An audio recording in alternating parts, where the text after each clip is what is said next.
It's easy for a preacher, a weak preacher, a lazy preacher, to sell the idea that salvation does it all.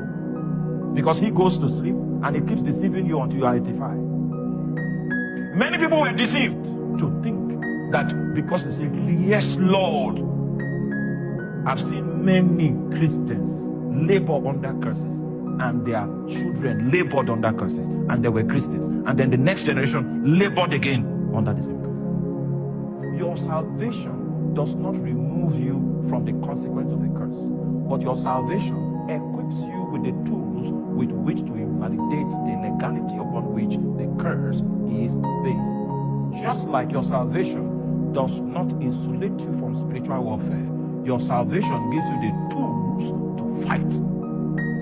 That's the reason why God did not rapture you to heaven after you became saved. But what God did was that he gave you his spirit so that you can live for him on earth. If God wanted all of us in heaven, the day you say, yes, Lord, you just... But when you say, yes, Lord, he gave you his spirit to help you to figure things out where in time. Your salvation will not take you away from the influence of a curse, because a curse is a judgment that came from a court of law. Now, if you were accused of stealing and there is a judgment on your head that you are guilty, and then the day before the sentence you gave your life to Christ, and then you now went to court and they sentenced you to 3 years imprisonment, will you bring the certificate of your salvation to court and say, now you will still... That's not how we solve legal problems. That's not how we solve legal problems. We solve legal problems in a legal way. Yeah? So your salvation on the cross was a legal statement. It is on the strength of what took place on the cross that justification was possible. And justification took place in the court of law.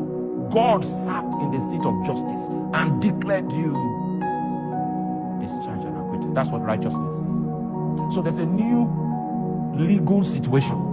You use that to appeal the ground upon which the previous justice was established. That's how you can get yourself away from the influence and the impact of a curse. What God did in your salvation is that he has equipped you. You've been saved. Okay? So he has equipped you with the tools in New Testament priesthood to be able to undo the legality upon which the curse is based. Because a curse is a judgment. It sits on the legality. Now you are born again. You have some utensils in the new covenant, one of which is the blood of Jesus.